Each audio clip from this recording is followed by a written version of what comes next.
Sri E. Ahmed. Yes. Yes. Thank you, Madam Chairperson.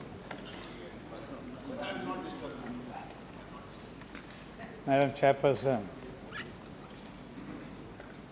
we have been discussing the address of the Honorable President, and various points of view have been raised by the various sections in the House. And I just would like to say, I have the time constraint, therefore I have to just adjust my speech as short as possible. However, I will mention only 2 or 3 points over here. Madam Chairperson, I just would like to say, my party is here in this House since 1952. From 1952 to this till now, we have been functioning as a party, as an opposition party till 2004, and again for 10 years we had the opportunity to be in the ruling party. But we always have been functioning as an opposition party. Whenever we have to support the government, we support. But it is also our duty to oppose whenever the government goes against our policies.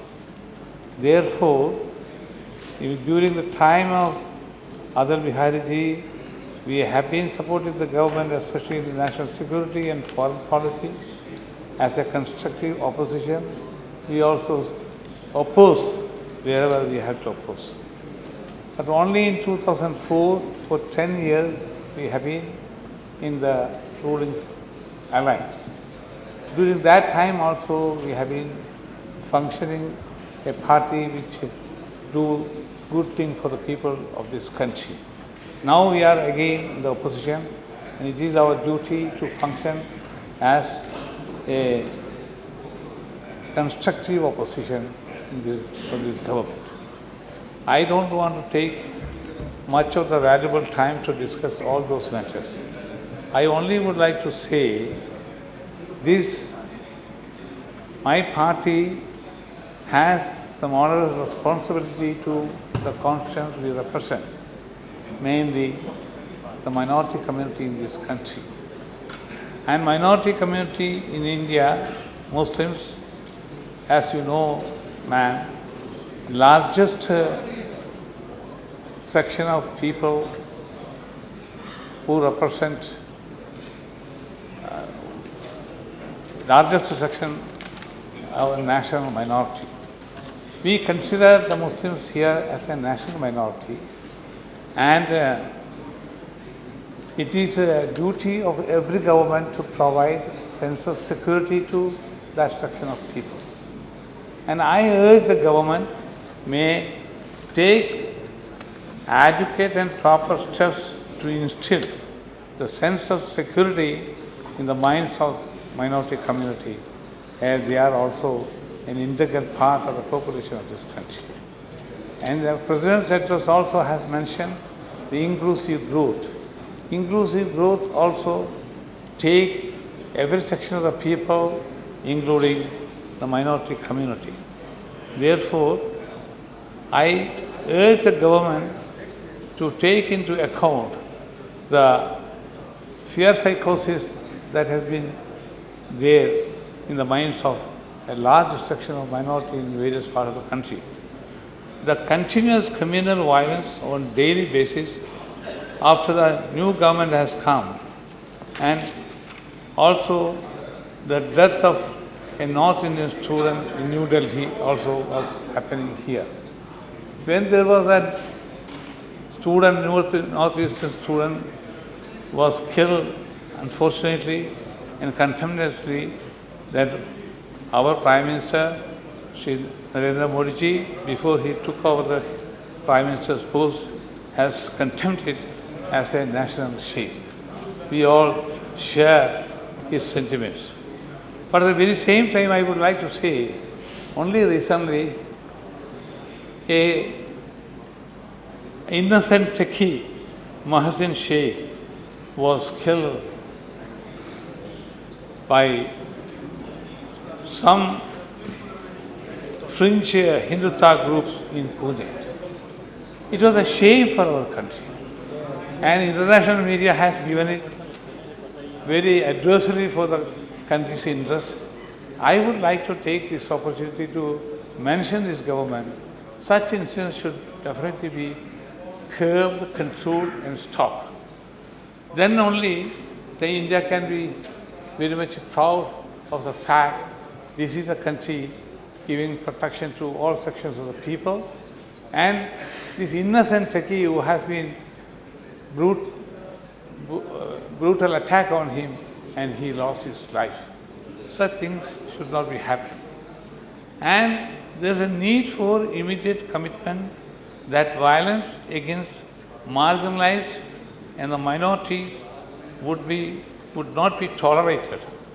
And I very strongly urge this government, our country has a name in the Committee of Nations. This is a vibrant democracy in this country. And this country is valuing human rights. And this country is being considered to be taken as a member of the Security Council of the United Nations. These are all the qualifications for our country. When such things are happening, madam, only just now I started. Sorry, I'll be just trying to reduce this one. Therefore, it is a need for immediate commitment that violence against marginalized and minorities should be stopped. I would like to bring to the attention of this House very poor representation of the Muslim community in the government services and the public undertaking. 13 to 14% of the population of this country does not have the proper representation, let alone to say adequate representation. This is also a concern of the ruling government to take care of the representation to all sections of the people, including the largest minority of the country, of which we are already proud of the fact. India is one country having the largest Muslim population in this country. No minority, no other country can be proud of the fact. We are proud of the fact. Therefore, at the very same time, their legitimate rights and aspirations should also be taken into account. I only would like to mention one thing more, madam. Madam, in the presence, many things have been mentioned. And international matters, of course, the relationship with the many countries in the world, regions, all have been mentioned. But unfortunately, I don't find not even a mentioning about the Gulf countries with which we have very close relationship. 6 million people of our own people are living there. They are working there. They are the blood of our blood, flesh of our flesh. And they have been living there, and most of their income is being sent back to India. That countries in the Gulf have even helped us to have our stability in the foreign exchange also. Therefore, I just would like to mention here, Madam Chairperson, during the last few decades, the countries in the Gulf have grown economically very much. We have been partners in the economic progress of the countries in the Gulf. Today, we have strategic partnership with the most of the countries in the region, covering economy, security, defense, energy, and host of diverse areas. Over the years, we developed a deeper engagement with these countries to such an extent that any development in the region have its impact felt in our country. With these countries, we maintain regular high-level exchanges, deeper economic engagement, constant security dialogue, and promotion of the people-to-people exchange. I am very sorry such an important region has been omitted mentioning in the Mr. Ahmed, there are more than 6 members. I only would say my very great friend, Minister of Foreign Affairs, Sushma ji has mentioned a very good thing, because this government is trying to give priority to 8 or 10 or 11 items. We are very happy. Let us hope this government will be able to implement those priorities. Only by talking, mentioning in the present statement, this is not correct. These priorities are to be implemented by this government. We will also be happy about that. With this few words, Okay, I just to say. Thank you. Very good. Srimati Anupriya